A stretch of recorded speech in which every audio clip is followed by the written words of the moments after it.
अस्सलाम वालेकुम व्यूवर्स, मैं हूं आपका मेज़बान अब्दुल्ला तनवीर। उम्मीद है आप लोग खैरियत से होंगे। स्टूडेंट्स, जैसा कि आप जानते हैं कि पॉलिटिकल साइंस का कल पेपर है, जिसकी वजह से माजरत के कुछ टाइम नहीं मिल पाया, मसरूफियत कुछ ऐसी थी जिसकी वजह से मैं वीडियो नहीं बना पाया था। तो कुछ ऐसे टॉपिक्स हैं कि जिनको करने से आप इंशाल्लाह ताला रातों रात भी आप पेपर को क्लियर कर सकते हैं। अच्छा, इसमें एक चीज़ का लाजमी ध्यान रखना, इसमें सारी जो टोटली गेम जो बेस करती है बेसिकली पेपर को अटैम्प्ट करने के वाले से, वो आपके पॉइंट्स के वाले से है। ना तो पॉइंट्स के साथ नंबरिंग दीजिएगा और पॉइंट्स को अच्छे से याद कर लीजिएगा। इंशाल्लाह ताला आपका पेपर अच्छा हो जाएगा। तकरीबन 2 से 3 या हद 3.5 लाइन्स में आपने इसको ब्रीफ करना है, उससे ज़्यादा आप ना लिखिएगा, ये ना हो कि आपके दूसरे क्वेश्चंस रह जाएं। तो चलते हैं हम अपने गेस्ट के हवाले से। मोस्ट इंपॉर्टेंट गेस्ट है, इंशाल्लाह ताला इसमें से आपका पेपर काफ़ी हद तक आएगा और आप इंशाल्लाह ताला क्लियर भी कर लेंगे। अच्छा जी, आप अपनी बुक्स पकड़ लें। अगर जो देखने वाले मेरे व्यूवर्स हैं अपनी बुक्स पकड़ लें तो मैं आपको निशान लगवा देता हूँ। इसका सबसे पहला जो आपको पता है चैप्टर है इल्म सियासियात बेसिकली। अच्छा, इसके हवाले से इल्म सियासियात की हदूदो वसत, ये मोस्ट इंपॉर्टेंट क्वेश्चन है, 12 पेपर में आता है। इस पर आप निशान लगा ले, बहुत इंपॉर्टेंट है। सिर्फ पॉइंट्स की गेम है, अच्छे से पॉइंट्स कर लीजिएगा। उसके बाद इल्म सियासियात के मुतालिया की इफादियत, ठीक हो गया जी।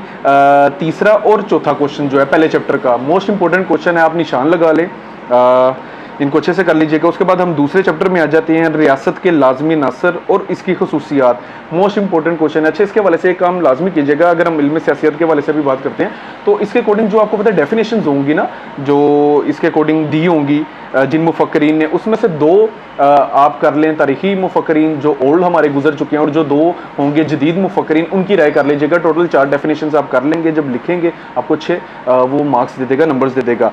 तो दूसरे चैप्टर के रियासत के लाजमी अनासर और खसूसियात। अच्छा, रियासत और हुकूमत में फ़र्क, रियासत और मुआशरा में फ़र्क एक बार पढ़ लीजिएगा तो इंशाल्लाह ताला आपको समझ आ जाएगी। एज अ नॉलेज आप इसको लाजमी रीड आउट कीजिएगा। तीसरा आ जाता है इसका इक़्तिदार आला के हवाले से है जी। इक़्तिदार आला की इक़साम और इक़्तिदार आला की खसूसियात, मोस्ट इंपॉर्टेंट क्वेश्चन है, अच्छे से कर लीजिएगा। आपको पता है अगर हम इसके ऊपर छोटा सा कॉन्सेप्ट ये है कि जो इस अकॉर्डिंग टू इस्लाम इक़्तिदार आला का मालिक अल्लाह ताला है, सदर या वज़ीर आज़म इसके नायब होते हैं। और यूरोपियन कॉन्सेप्ट के मुताबिक इक़्तिदार आला का जो मालिक होता है वो उनका सदर या वज़ीर आज़म होता है। ठीक हो गया जी। उसके बाद हम चौथे चैप्टर पे आते हैं, आज़ादी पे आते हैं। तो आज़ादी की इक़साम और आज़ादी के तहफ़्फ़ुज़ात, मोस्ट इंपॉर्टेंट क्वेश्चन है, इनको कर लीजिएगा। फिर हकूक़ पे आ जाते हैं, इसी तरह से हैं हकूक़ की इक़साम और इस्लाम में बुनियादी इंसानी हकूक़। ये जो आप हकूक़ की इक़साम देखेंगे ना, तो इसी से ही रेलिवेंट है। इस्लाम में बुनियादी इंसानी हकूक़, काफ़ी हद तक पॉइंट सिमिलर हैं, आप इनको देखेंगे तो इजीली आपको समझ आ जाएगा। ठीक हो गया जी। उसके बाद 5वां चैप्टर है कानून के माखज़, मोस्ट इंपॉर्टेंट क्वेश्चन है कानून की इक़साम और माखज़। कानून के माखज़ तो लोगों के हवाले से बहुत इंपॉर्टेंट है, अच्छे से कर लीजिएगा। उसके बाद हम आ जाते हैं इस्लाम का नज़रिया कानून रहने दीजिएगा। छठे चैप्टर पर आ जाते हैं जमहूरियत के हवाले से। तो जमहूरियत के हवाले से जो जमहूरियत की इक़साम है शॉर्ट क्वेश्चन के अकॉर्डिंग इंपॉर्टेंट है, ठीक है। उसके बाद आ जाता है आमरीत के हवाले से, ये भी शॉर्ट क्वेश्चन के हवाले से आप इसको कीजिएगा। आमरीत की खसूसियात वगैरह, वादानी निज़ाम शॉर्ट क्वेश्चन में आता है 12। उसके बाद आपको पता है वफाकी तर्ज हुकूमत आ जाती है, पार्लिमानी तर्ज हुकूमत आ जाती है, ये शॉर्ट के हवाले से आप कर लीजिएगा। पहले 5 चैप्टर के जो क्वेश्चन थे, जो लॉन्ग आपको मैंने बताए हैं, मोस्ट इंपॉर्टेंट है। उसके बाद जो भी चैप्टर्स हैं शॉर्ट के हवाले से हैं। एक चैप्टर है इसमें मुकन्ना के हवाले से होगा, बिल्कुल 7वां चैप्टर है। तो इसमें आ जाता है मुकन्ना के फ़राइज़ और अख्तियारात, मोस्ट इंपॉर्टेंट क्वेश्चन है, कानून बनाने वाले इदारे जो होते हैं।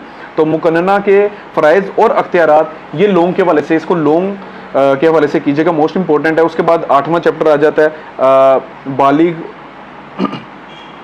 वोट डालने के तरीके, बिलावास्ता कानून साजी, ये सारे जितने भी है ना ये अपने शॉर्ट के हवाले से करने हैं। फिर चैप्टर 9 आ जाता है, सियासी जमातें आ जाती हैं बेसिकली, वो आप जब पार्ट 2 में पढ़ेंगे तो बरतानिया में बेसिकली जो राइज हैं 2 सियासी जमातों का निज़ाम है बेसिकली, वो कह रहा पार्ट 2 में पढ़ेंगे। पार्ट 1 में आ जाते हैं चैप्टर नंबर 9 में सियासी जमातें, सियासी जमातों की इक़साम, इसको भी आप एज अ शॉर्ट कीजिएगा, मोस्ट इंपॉर्टेंट क्वेश्चन है। तो पहले 5 चैप्टर में से जो उनसे आपको मैंने बताए हैं इल्म सियासत के हवाले से, उसके बाद कानून आ जाता है आपका, हकूक़ आ जाता है, आज़ादी आ जाती हैं, ये वाले जो क्वेश्चंस आपको मैंने निशान लगवाए हैं ये लोगों के हवाले से इंपॉर्टेंट है। इंशाल्लाह ताला इसी में से पेपर आएगा लोगों का। बाकी जो चैप्टर हैं वो आप शॉर्ट में से देख लीजिएगा और बुक के एंड में भी शॉर्ट क्वेश्चन होंगे, उसको भी अच्छे से कर लीजिएगा। तो उम्मीद है आपको जो मैंने गेस दिया आपको समझ भी आ गई। और बारहा मैं एक ही बात करूँगा कि पॉइंट्स को आपने उसके साथ नंबरिंग नहीं देनी, सिर्फ पॉइंट्स को रीड आउट कर लीजिएगा, उसकी जो डिटेल होगी आपके जेहन में ऑटोमेटिकली फीड आउट हो जाएगी, बैठ जाएगी। जब आप पॉइंट्स को जेहन में रखेंगे, लिख लिख के प्रैक्टिस कर लेना, तो इंशाल्लाह ताला सुबह तक आपका जो पेपर होगा वो अच्छा हो जाएगा। इसी के साथ अपने मेज़बान अब्दुल्ला तनवीर को इजाज़त दीजिए। अल्लाह निगहबान।